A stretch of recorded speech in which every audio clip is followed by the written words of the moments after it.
Hello दोस्तों, ग्रूफर पर दोबारा खुश आमदेद। आज इस वीडियो में हम सेल से अकाउंटिंग इंटीग्रेशन को देखते हैं। सेल्स एप्लीकेशन से जो ट्रांजैक्शंस अकाउंटिंग एप्लीकेशन में पास होती हैं, हम उनको डिटेल के साथ एनालाइज करते हैं कि उडू 18 में हम उनको कैसे कॉन्फ़िगर कर सकते हैं। तो सबसे पहले हमें सेल्स और इनवाइसिंग एप्लीकेशन की ज़रूरत है। ये दो एप्लीकेशंस इंटीग्रेशन के लिए यूज होंगी। तो कम्युनिटी एडिशन है उडू 18, तो ये दोनों एप्लीकेशन हमारे पास इंस्टॉल होनी चाहिए। अगर इंस्टॉल नहीं है तो ये दोनों एप्लीकेशन यहाँ से आप सेल्स एप्लीकेशन और इनवाइसिंग इसको इंस्टॉल कर लें। तो ये दोनों एप्लीकेशन मेरे पास इस वक्त इंस्टॉल हैं। तो सेल्स एप्लीकेशन में हम मूव करते हैं और यहाँ पर एक सिंपल सेल ऑर्डर को मैं क्रिएट करता हूँ। यहाँ पर कस्टमर हम अपना एज इंटीरियर इसी को ले लेते हैं। यहाँ पर प्रोडक्ट, और यहाँ पर मैं प्रोडक्ट सेलेक्ट कर लेता हूँ टेबल प्रोडक्ट। यहाँ पर मेरे पास लार्ज मीटिंग टेबल आ रहा है और इसकी प्राइसिंग भी मेरे पास आ गई है 400,000। 15% इस पर टैक्स एप्लीकेबल है, तो ये टोटल 4600 यूएसडी डॉलर इसकी प्राइस आ रही है। मैं इसको सेव कर देता हूँ। सेव करने के बाद इसको हम कॉन्फ़िगर कर देते हैं। तो ये सिंपली सेल ऑर्डर क्रिएट हो चुका है। अब यहाँ पर मेरे पास क्रिएट इनवॉइस का एक यहाँ पर बटन अपीयर हो रहा है, तो मैं यहाँ पर क्रिएट इनवॉइस पर क्लिक करता हूँ और यहाँ पर रेगुलर इनवॉइस पर क्लिक करके क्रिएट ड्राफ्ट करती हैं। यहाँ पर ये मुझे क्रिएट नहीं करने देगा। क्रिएट इनवॉइस पर जैसे ही मैंने क्लिक किया रेगुलर इनवॉइस, तो यहाँ पर as before attempting to invoice ये मुझे डिलीवर करना है, उसके बाद ही मैं इसको कर सकता हूँ। तो इसकी थोड़ी सी सेटिंग को हम चेंज कर लेते हैं। यहाँ पर मैं इसको ऑर्डर क्वांटिटी कर देता हूँ, सेव कर लेते हैं, वापस में आ जाता हूँ और यहाँ पर हम इस पेज को रिफ्रेश कर लेते हैं। ये मैंने इसको रिफ्रेश कर दिया है और अब हम क्रिएट इनवॉइस करते हैं और यहाँ पर रेगुलर इनवॉइस और क्रिएट ऑर्डर ये अभी भी मुझे नहीं करने दे रहा। मैं इसको दोबारा से कैंसिल करके अब हम एक नया ऑर्डर क्रिएट कर लेते हैं, या फिर इसी को पहले मैं ट्राई कर लेता हूँ और इसको मैं कंफर्म करता हूँ। अब ये मेरे पास ब्लू आ रहा है, तो क्रिएट इनवॉइस पर मैं क्लिक करता हूँ, रेगुलर इनवॉइस आ रहा है। यहाँ पर क्रिएट ड्राफ्ट पर मैं क्लिक करता हूँ, तो ये इस वक्त जो हमारे पास इनवॉइस क्रिएट कर रहा है, तो ये मेरे पास इनवॉइस क्रिएट हो चुकी है और डायरेक्टली इसने रीडायरेक्ट कर दी है, इनवॉइसिंग एप्लीकेशन में रीडायरेक्ट कर दी है। यहाँ पर ड्राफ्ट इनवॉइस कस्टमर इनवॉइस आ रहा है।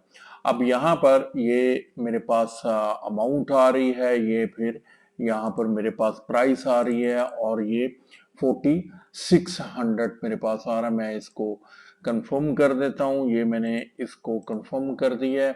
अब ये जो अकाउंटिंग इंटीग्रेशन है, अब इसकी अकाउंटिंग एंट्रीज जनरेट हुई हैं। हमने इनवाइसिंग सिर्फ यहाँ पर इंस्टॉल किया था मॉड्यूल, तो ये सिर्फ इनवाइस हमारे पास जनरेट हुई है। अब हम अगर अकाउंटिंग को भी एक्टिवेट कर देते हैं तो फिर हम उसको भी देख सकते हैं कि इसमें जो एक्चुअल जीएल जो एंट्रीज हैं वो किस तरीके से जनरेट हुई हैं। तो मैंने इस डेटाबेस में अकाउंटिंग फुल अकाउंटिंग को एक्टिवेट कर लिया है। तो अब हम अकाउंटिंग एप्लीकेशन के अंदर इनवॉइसिंग के अंदर जाते हैं और इसकी जो अकाउंटिंग एंट्रीज हैं उसको देखते हैं। तो यहाँ पर हमारे पास है जो एक ड्राफ्ट इनवॉइस है वो जनरेट हुई थी। मैं कस्टमर इनवॉइसेस पर क्लिक करता हूँ, तो यहाँ पर मैं ड्राफ्ट इनवॉइस ले लेता हूँ और इनवॉइसेस को अगर मैं हटा देता हूँ यहाँ पर, तो मेरे पास अभी कोई ड्राफ्ट इनवाइस नहीं आ रही। सेल्स में हम यहाँ पर ये 4600 ये हमने जनरेट किया था, ये मेरे पास यहाँ पर इनवाइस आ रही है। हम इसको देख लेते हैं कि ये पोस्ट हो चुकी है। मैंने इसको पोस्ट कर दिया था, तो ये पोस्टेड मेरे पास यहाँ पर आ रही है 4600, ये पोस्टेड इनवाइस है। तो वापस चलते हैं यहाँ पर इनवाइसिंग एप्लीकेशन में और इनवाइसेस के अंदर देखते हैं। तो ये मेरे पास आ रही है। इसको मैं अगर ओपन करता हूं तो ये 600 टैक्सेस और 4600, इसके साथ ही ये हमारे पास अब जनरल आइटम्स आ रही हैं। यहाँ पर क्लिक करता हूँ अकाउंटिंग के अंदर, तो ये जीएल अकाउंट्स बाय डिफॉल्ट यहाँ पर ये सिस्टम ने यहाँ पर जो जीएल अकाउंट है वो यहाँ पर असाइन किए हैं। अब ये अकाउंटिंग एंट्रीज यहाँ पर हुई हैं, डेबिट और क्रेडिट हो रहा है। प्रोडक्ट सेल का जीएल अकाउंट है, वो 400,000 के साथ 4,000 के साथ क्रेडिट हो रहा है। फिर टैक्स रिसीव्ड है 600 है। फिर अकाउंट रिसीवेबल है वो 4600 के साथ यहाँ पर पोस्ट हो रहा है। तो हम ये इन अकाउंट्स को देखते हैं कि इनको हम कैसे कॉन्फ़िगर कर सकते हैं। सबसे पहले यहाँ पर मैं कस्टमर में जाता हूँ। कस्टमर में जाने के बाद यहाँ पर मेरे पास ये जो कस्टमर है हमारे पास एजूर इंटीरियर, ये कस्टमर था, इसको मैंने ओपन किया और यहाँ पर मेरे पास इनवाइसिंग का टैब आ रहा है। इनवाइसिंग के टैब में अब यहाँ पर मेरे पास इस वक्त शो नहीं हो रहे बाय डिफॉल्ट। जो कम्युनिटी है उसके अंदर शो नहीं होता है, इसको पहले मैं यहाँ पर शो करवाता हूँ। तो ये मैंने इसका डेवलपर मोड एक्टिवेट कर दिया है। कम्युनिटी में डेवलपर मोड एक्टिवेट करेंगे तो ये हमारे पास यहाँ पर शो हो जाएंगे। तो कम्युनिटी में ये प्रेजेंटेशन मैं इसलिए दे रहा हूँ कि कम्युनिटी जो लोग यूज कर रहे हैं तो उनके लिए भी बेनिफिशियल हो। तो यहाँ पर जो अकाउंट रिसीवेबल, ये अकाउंट रिसीवेबल का अकाउंट आ रहा है। मैं अगर इसका एक सेशन दूसरा ओपन कर लेता हूँ ताकि इन पैरेलल हम इसको भी रिव्यू कर सकें कि यहाँ पर जो कौन से जीएल अकाउंट हमारे यहाँ पर असाइन हुए थे। मैं इनवाइसेस का जो टैब है इसको ओपन कर लेता हूँ।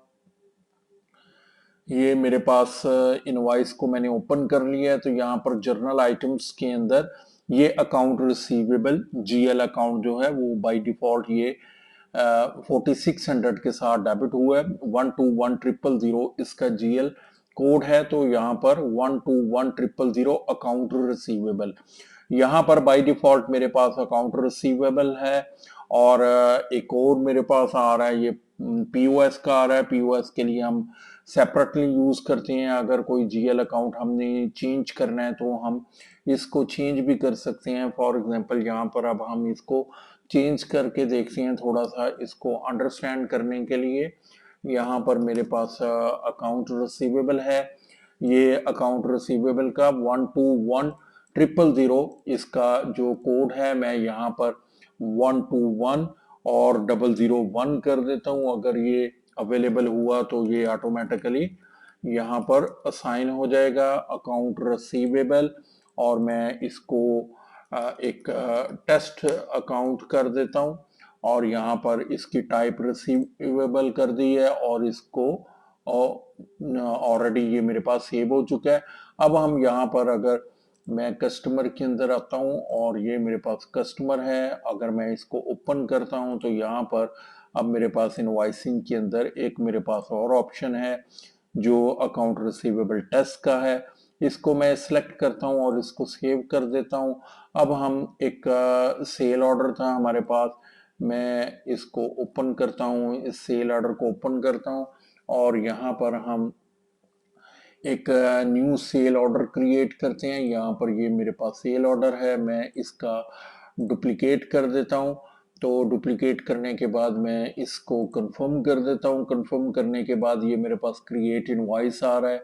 रेगुलर इनवॉइस फुल हम कर लेते हैं, क्रिएट ड्राफ्ट कर देता हूँ। ये एक और इनवॉइस मैंने क्रिएट कर दी है। तो ये मेरे पास इनवॉइस आ गई है और इसको मैं यहाँ पर इनवॉइस डेट हम मेंशन करते हैं और उसके बाद मैं इसको कंफर्म भी कर देता हूँ। ये मैंने इसको कंफर्म कर दिया। अब जर्नल आइटम पर मैं क्लिक करता हूँ तो अब ये अकाउंट रिसीवेबल यहाँ पर टेस्ट आ रहा है। तो ये बाय डिफॉल्ट मैंने जो कस्टमर का है वो चेंज कर दिया। अब यहाँ पर अकाउंट रिसीवेबल टेस्ट ले रहा है, लेकिन जब मैंने चेंज किया, चेंज करने के बाद ये न्यू चेंजेस एप्लीकेबल होंगी। जो प्रीवियसली मैंने इनवॉइसेस जो प्रीवियस ऑर्डर के लिए क्रिएट किया है उसका जीएल चेंज नहीं होगा, उसके अंदर वही हमारे पास पहले वाला जीएल एग्जिस्ट करेगा।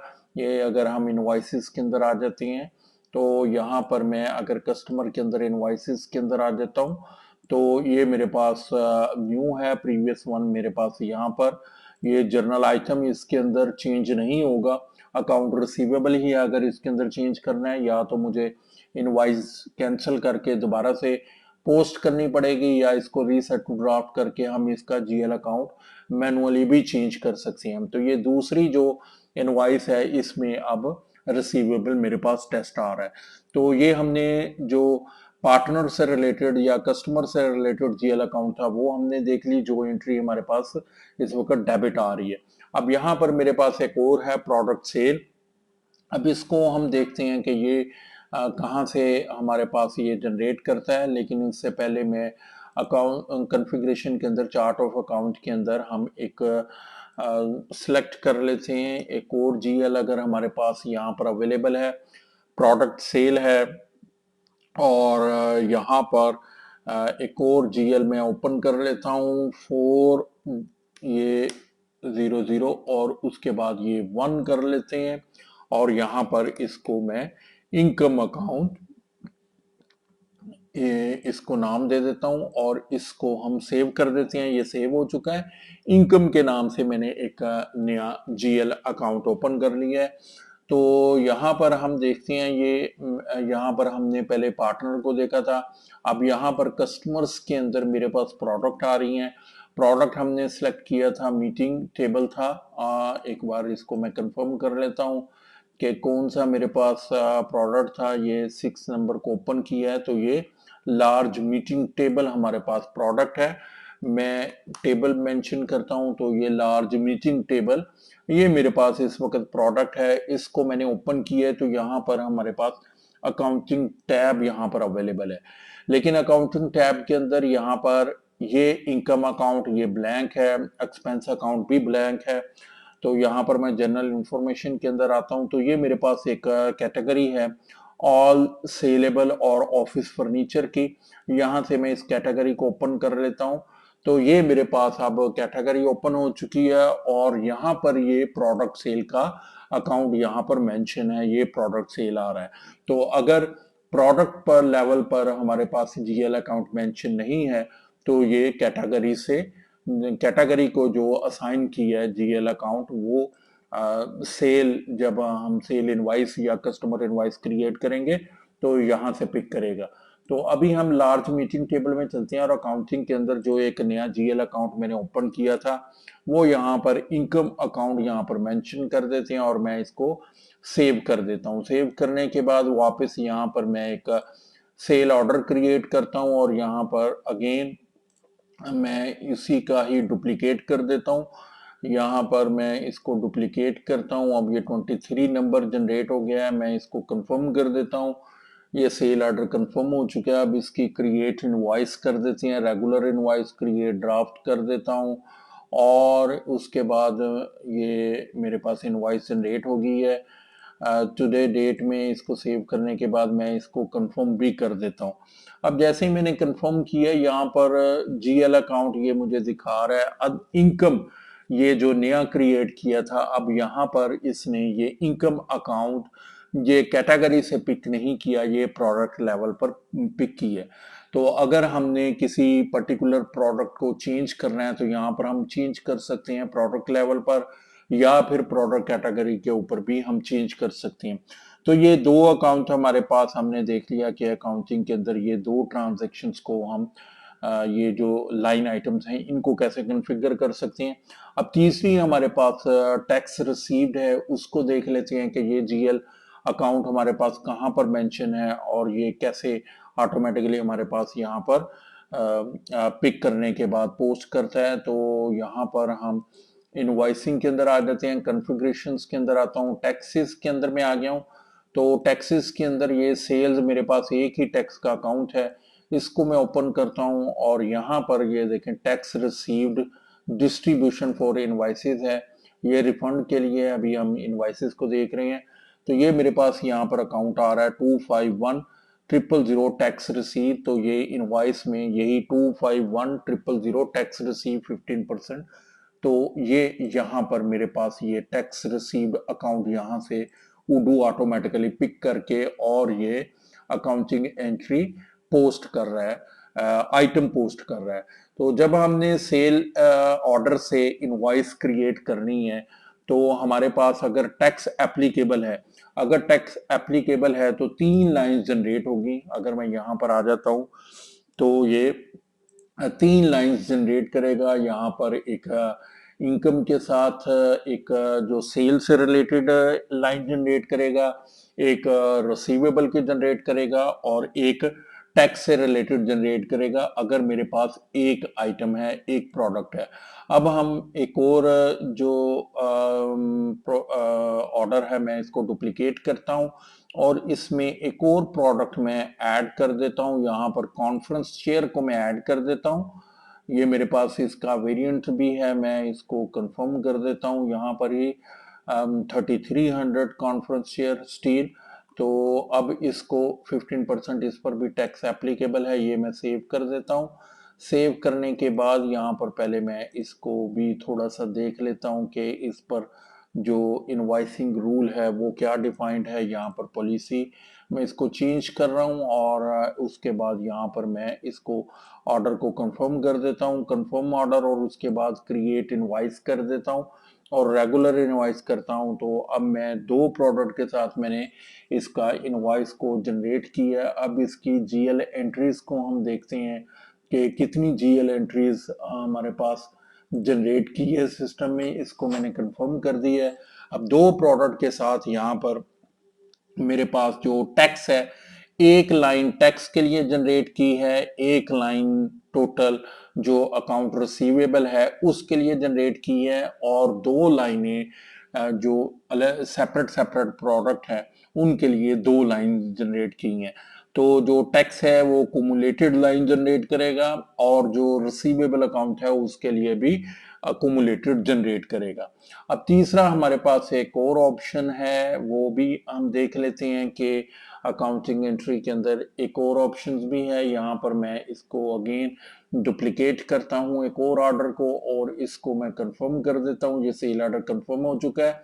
अब मैं यहाँ पर क्रिएट इनवॉइस करता हूँ तो समटाइम्स अभी ऑर्डर क्रिएट हुआ है, इसकी डिलीवरी भी नहीं हुई, तो इनवॉइस टर्म्स एंड कंडीशन है कि आफ्टर डिलीवरी करेंगे, लेकिन कुछ अमाउंट कस्टमर से एज अ एडवांस रिसीव करेंगे। तो ये दो ऑप्शंस हैं हमारे पास। डाउन पेमेंट परसेंटेज है, यहाँ पर परसेंटेज के साथ जा सकते हैं, 20% इसकी हमारे पास डाउन पेमेंट है, या फिर फिक्स अमाउंट में हम कोई अमाउंट भी मेंशन कर सकते हैं। तो मैं अभी 20% इसका अगर फिक्स अमाउंट लेता हूं तो और परसेंटेज में लेता हूं 20%, और इसकी हम एक ड्राफ्ट इनवॉइस क्रिएट करते हैं। तो ये मैंने एक ड्राफ्ट इनवॉइस क्रिएट की है, ये एडवांस की।